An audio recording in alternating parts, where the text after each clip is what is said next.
Hey, Tony Gaskins here. I'm shooting this video to go live, going live, just to get this video up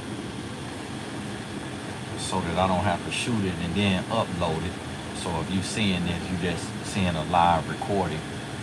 And it's almost 4 o'clock where I am.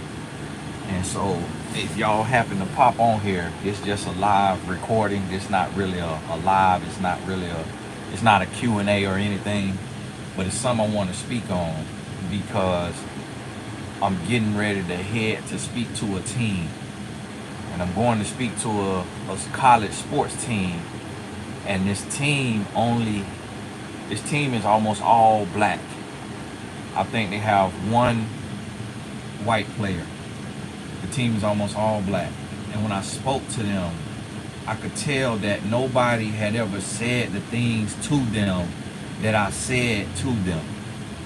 And I told them, I'm gonna come back and I'm gonna talk to you again. And I went back and I talked to them again, and I think they were shocked that I came back and I talked to them again.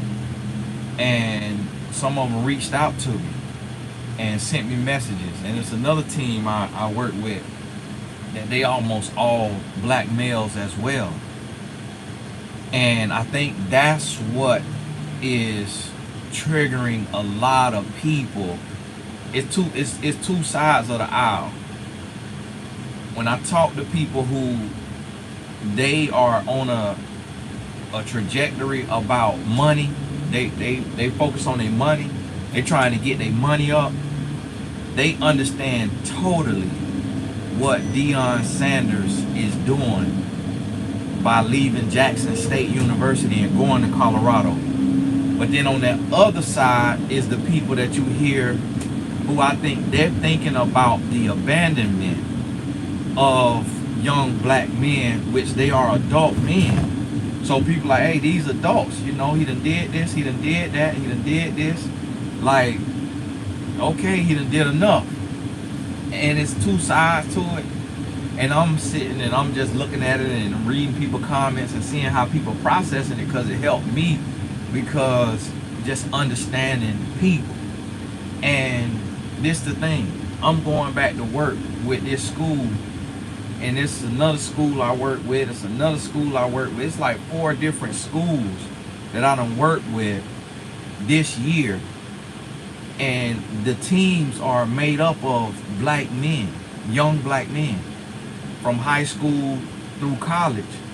And what I notice is when you talk to them, you saying stuff they've never heard, but you becoming somebody and you saying that you care.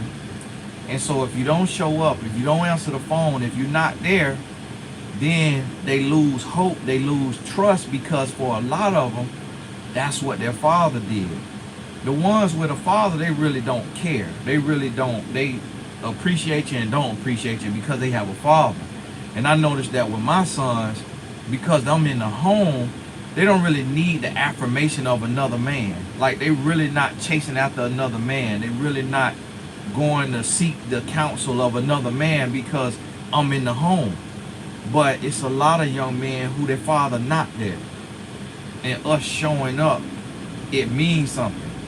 And this one thing that a lot of people don't admit to, but when it comes to emotional intelligence, women handle it very well. Men handle it, but just because a man is solemn, and just because a man is quiet, and just because a man sucks it up, doesn't mean, just because he doesn't show you, doesn't mean he's handling it well. But then when you look at a lot of women who go through, there's some who handle it bad, but for the majority, it's like you see them as single mothers and they pressing through. They're not perfect by far. And then the same thing with men. Men will press through, going to work, still making money, but you will see the men may act out in their relationship. And this is what's happening today, is we're seeing the adult version of abandoned boys. We're seeing boys who become men and did not have a father. And they had men who sold them a dream or told them, I'm gonna be there for you. I'm here. I'm by your side. And then those men move on with the next young man who is presenting a better opportunity. Or they move on with that next opportunity. And so a lot of people don't know this, and I don't tell a lot of people. But majority of the work I do as a speaker, I'm doing it on a high level with championship programs, and I'm doing it just as good as any other speaker in the industry. I guarantee you that. Because one thing that head coaches don't like to do, head coaches don't like motivational speakers, especially at the Division I level. They vet their speakers very hard, and a coach don't like to take away time from the game to talk about the mental. Coaches don't like that. And so that's why most guys only get to speak to a team one time, because the coaches don't like giving away all that time. But then also it costs. A lot of guys charging thousands and thousands of dollars. But because I care about the heart of the young men that I'm impacting, I don't charge. I don't charge. If they pay me, that's because they want to pay me, but I don't charge. If they give me something, it's because they want to give it to me, but I don't charge.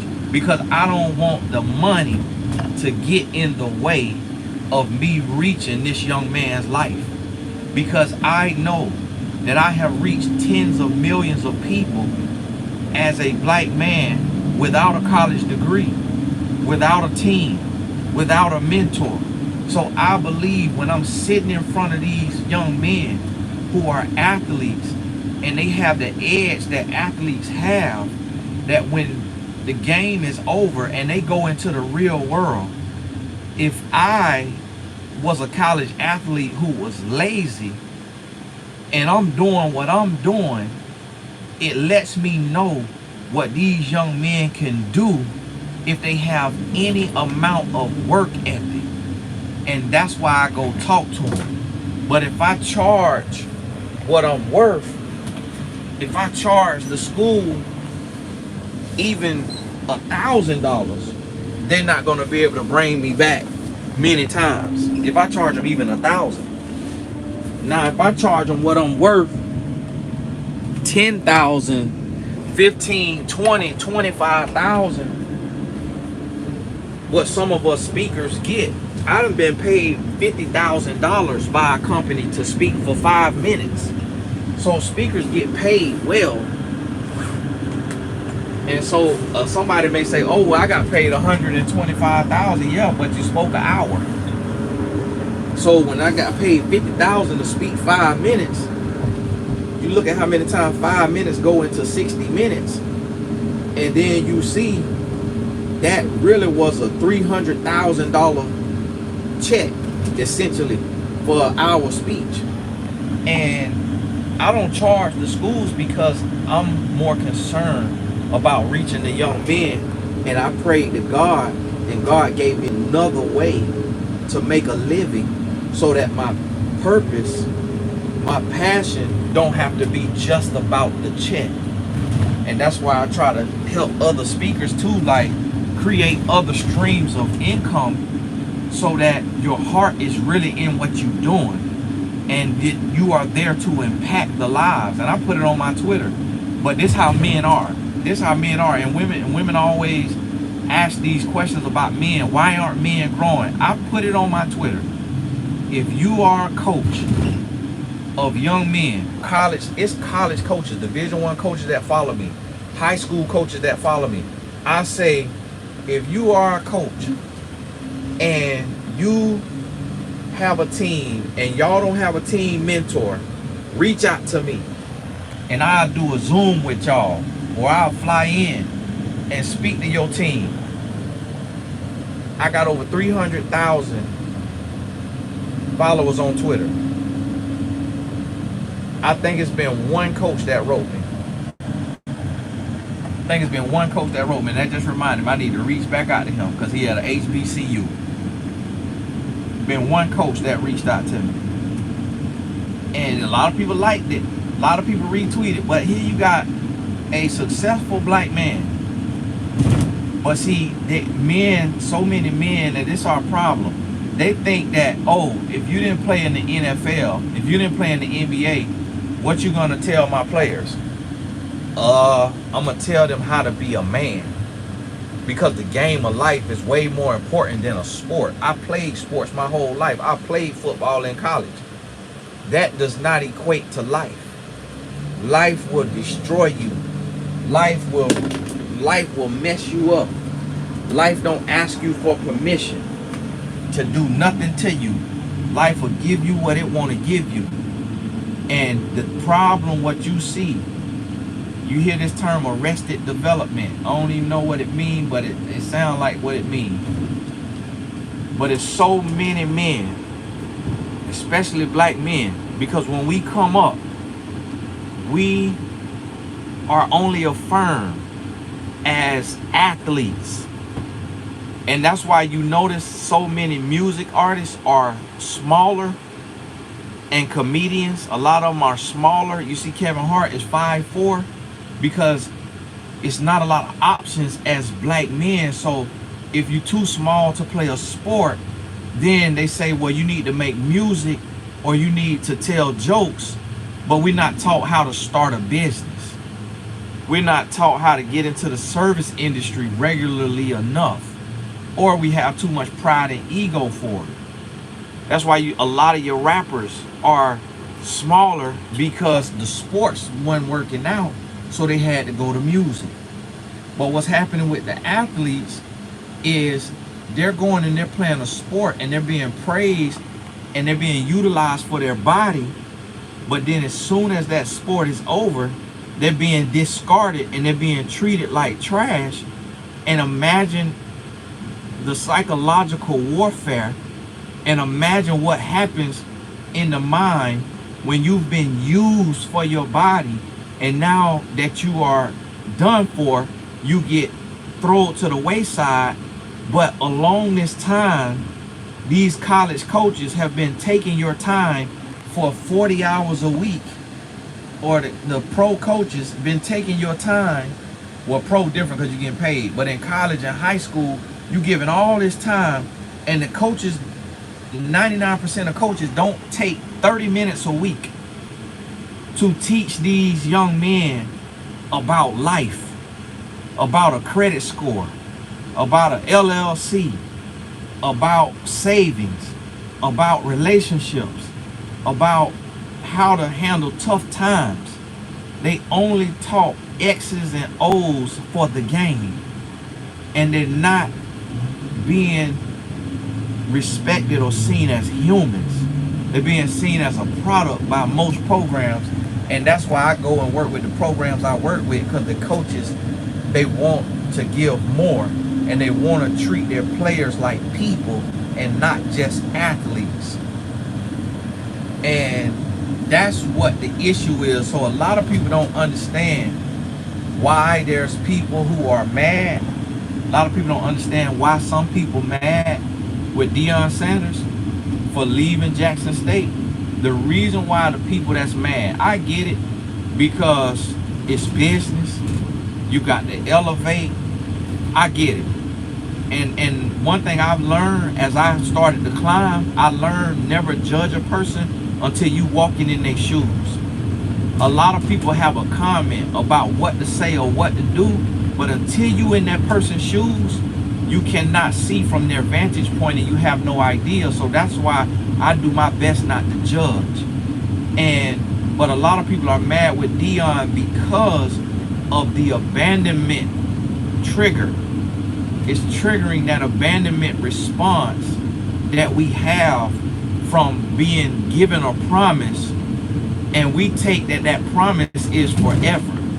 We take that promise is for a long time, but that promise, like in that situation for Dion, I think it was 3 years. So it's gonna be guys in there who they about a bag, and they about building a brand, and they about elevation. They're gonna get it. But then the whole room of guys who they're not going pro, but yet they could have went and played for another Division I school, but they came to Jackson State for Deion Sanders, and now there's no room for them at Colorado because they're not that good, but they was good enough to play at UCF or USF or Georgia Tech, but they went to Jackson State for Deion Sanders, trying to give to the HBCU, and now he going to a predominantly white institution. Those group of young men, they crush. I already know it because I work with them. They crush. And so they looking at it like they took and looked at it like, you know, hey, this was my promise. Like I see you as a father figure. So what they looking at it? They looking at it like their father is saying, hey, I met a woman who got a bigger booty and make more money and prettier than your mama. And if I don't elevate, eventually your mama gonna leave me, so I got to go get this other woman. That's how I guarantee you half of those young men looking at it. And it's gonna be something that come out vocal and say, no, I ain't tripping, it's cool, I get it, no, it ain't no issue, all of that. But again, that's another thing. Black men not gonna tell the truth. Black men not gonna get online and show hurt and show pain and show vulnerability. They're gonna get out and say, oh, okay, I get it. And another thing that black men don't do, especially black men with influence, is black men don't hold black men accountable. So no black men that have a following is talking about that other side. They basically saying, hey, elevate, hey, go on to the next level, hey, go on to the next best thing. And a lot of those men that's saying that are the same type of men that will leave a wife over something petty for a woman who prettier, or for a woman who make more money, or for a woman who got more connections. And that's the thing. And the thing about it is, I see both sides. I ain't mad at Dion. I'm just empathizing with the young men who I know don't understand it. And I know what they feeling because I'm dealing with these young men. And a lot of times they can't wrap their head around, you've done enough.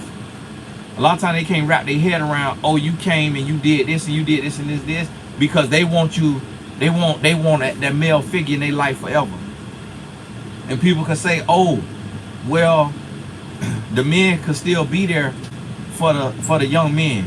People could say that, but you only got so much time in a day. Like right now, I had to go out of town with my son. I got a TV show that I'm filming. They said, Tony, we want you to film on Monday. I said, I can't be there on Monday because my son is gonna be in California playing soccer. My son actually broke his arm on Sunday. I had nowhere to know that was gonna happen. So now I done pushed the TV show back. They pushed it back to Thursday. Today is Wednesday. A black man reached out to me and say, hey, we need you. My team needs you. I'm serving the team for free. But he reached out to me because I gave him my word. So I got off a red-eye flight this morning at 6 o'clock. I went home and I slept for a few hours. Got to bed at 10 a.m. Woke up 1 a.m. Had to go to the barbershop to get a haircut at 3. Had to have the mobile COVID test come to me to test me at the barbershop. And I had to pay my driver all day just so I could do this right here instead of driving and shooting the video, and because I'm tired. So I got my driver driving me today, and I'm pulling up to the school right now to speak to the team because I gave them my word and I told them that I'd come back, and I'm doing it for free. But guess what? Keep going straight, Raul. Yep, it's straight, and it's this parking lot to the left. And you'll see that name. Yeah, go up to the. Can you turn in at that next? Yeah, right here, where this orange thing. Yeah. Take To the left. to the left. Okay. Right here. I think this is. Yep, I think that's it. Yeah. And because I gave him my word. I gave him a word. And then, but guess what? It was a black man that reached out to me to come talk to his black players. These young black men. And then we go straight ahead and park up at the end. And then, but while I'm coming here, another young black man that I met who wants to do what I do reached out to me and say, hey, do you have, yep, straight ahead, right here in this parking lot where we at.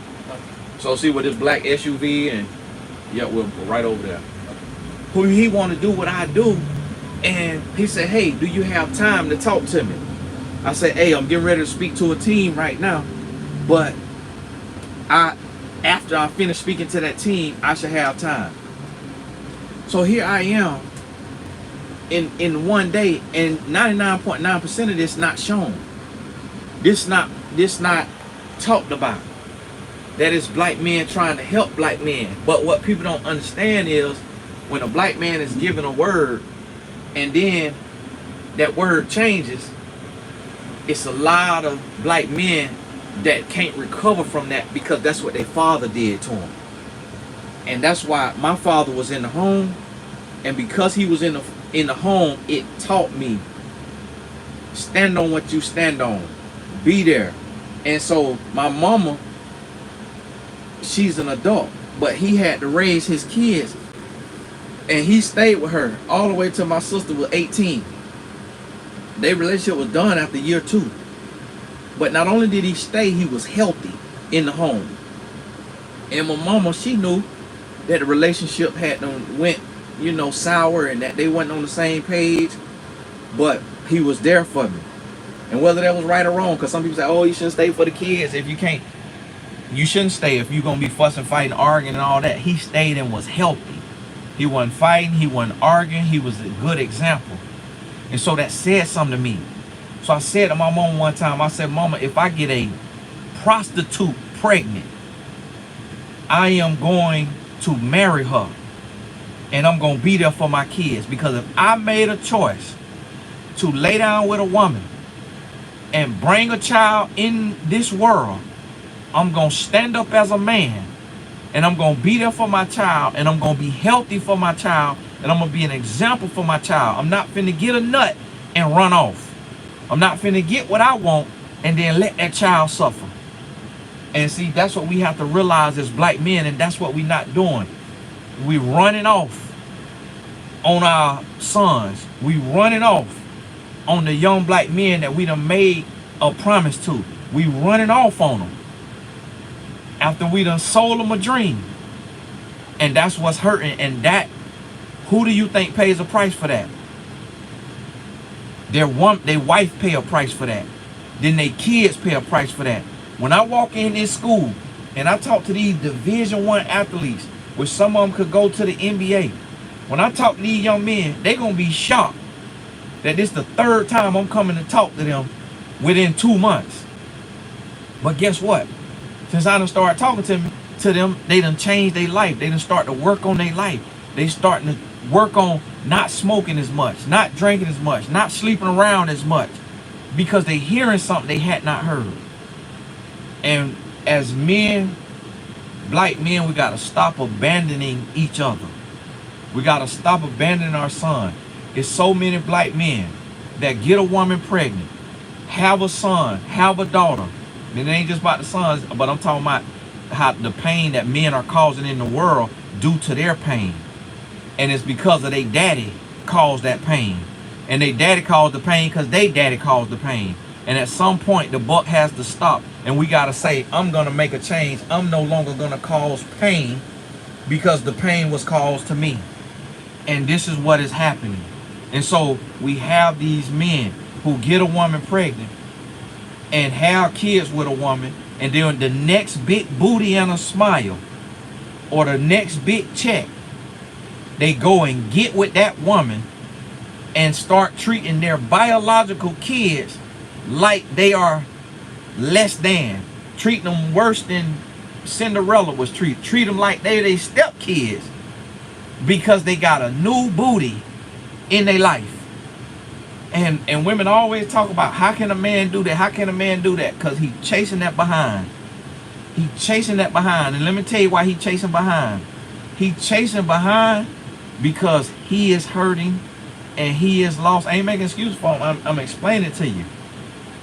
He dealing with his trauma through sex instead of through therapy. When he in that woman, he getting a release. And that release, that dopamine, that oxytocin, for that moment is making him forget about his daddy leaving him, his daddy abusing him, his mama abusing him. And then he will forget about his kids and forget about the fact that he's causing the same trauma, if not worse, to his children that was caused to him. And it's a cycle. And so that is why, so for all the people who calling everybody a hater, who is against what Deion Sanders is doing, I'm here to say I get what Deion Sanders is doing. I understand he done did a lot for the school. I understand it's larger territory, it's more influence, it's more money. He gonna have enough money to donate to Jackson State. But the thing about it is, child support, the donations that's gonna build a facility is not gonna replace his presence in them young men's life. He could send enough money. Colorado could build Jackson State a whole new arena, could build Jackson State a whole new school, and it's not gonna replace the father figure that those young black men saw in him. And they not gonna be able to call him with their problems because he's gonna have a team of 100 new young men. So you can't be there for the 100 on your team and the 100 that you left as one person. You can't do it. And so the people who are triggered, it's not that they hating, it's that they are hurting. It's that their trauma response, their abandonment response has been triggered. And they are feeling the pain for the young men who father walked out on them, and now they feel like another man is walking out on them. These young men are still boys, they still kids, they adults by age but not by maturity. And we know that most men don't even start to think about becoming a real man before the age of 25. It's men in their 60s that are still children, that's still grown boys in their 60s. So these young men not going to understand larger territory, more resources, more money, generational wealth, giving your son a larger platform. They don't care nothing about that. They can't fathom that because they seen a father figure speaking into their life every day. And I'm going to tell you something that I found out. That a lot of people, this is a secret that a lot of coaches don't know.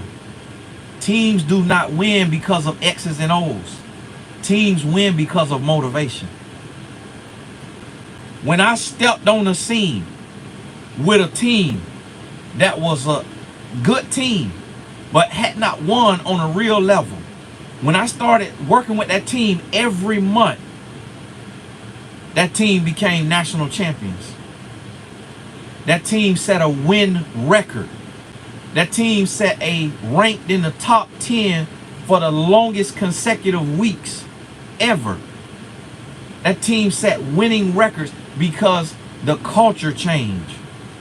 Because there was accountability.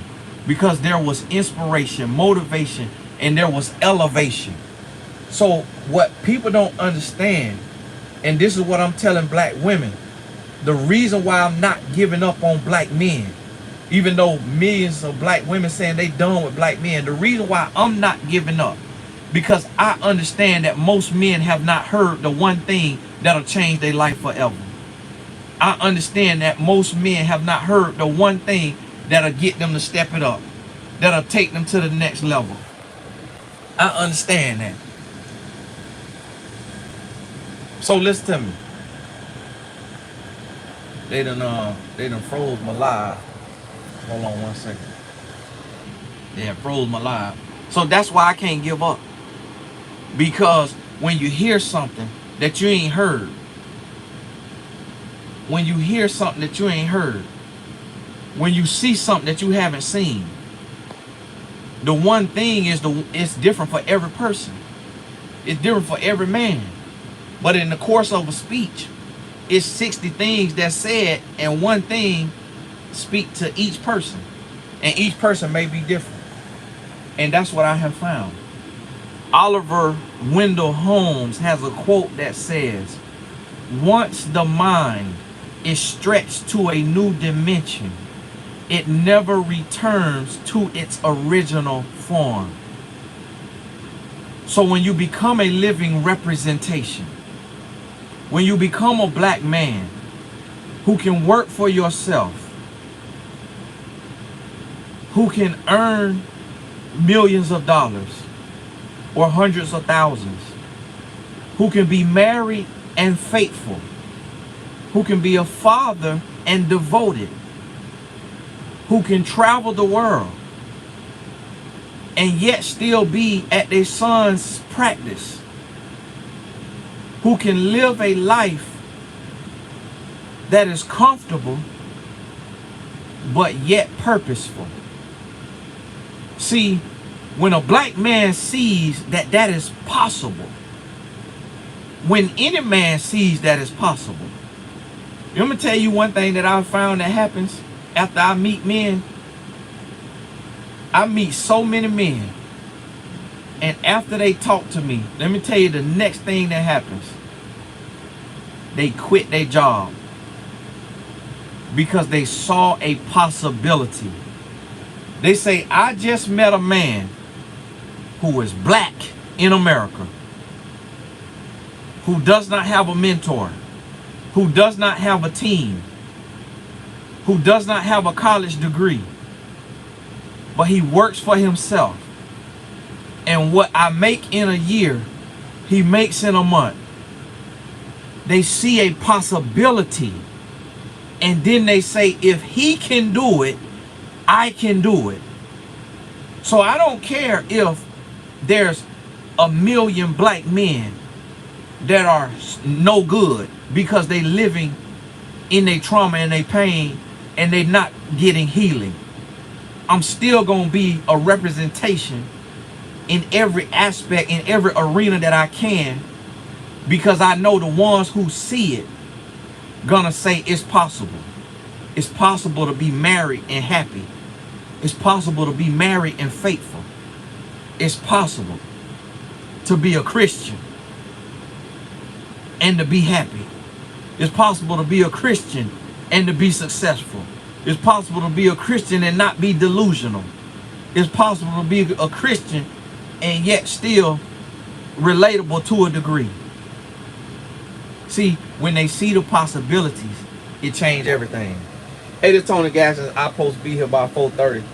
It's 4:20. They about to get out of practice at 4:30. So I need to go and wrap this on up and go and get on in there. Hey, God bless you. Thank you for your time. If you missed any of this, watch it back. Drag the little button back. Watch it back. And get this in your spirit and understand this. Understand this about your son. Understand this about your brother, about your uncle, about your cousin, about your daddy, about your granddaddy. Understand this. Hey, God bless you. We'll talk soon.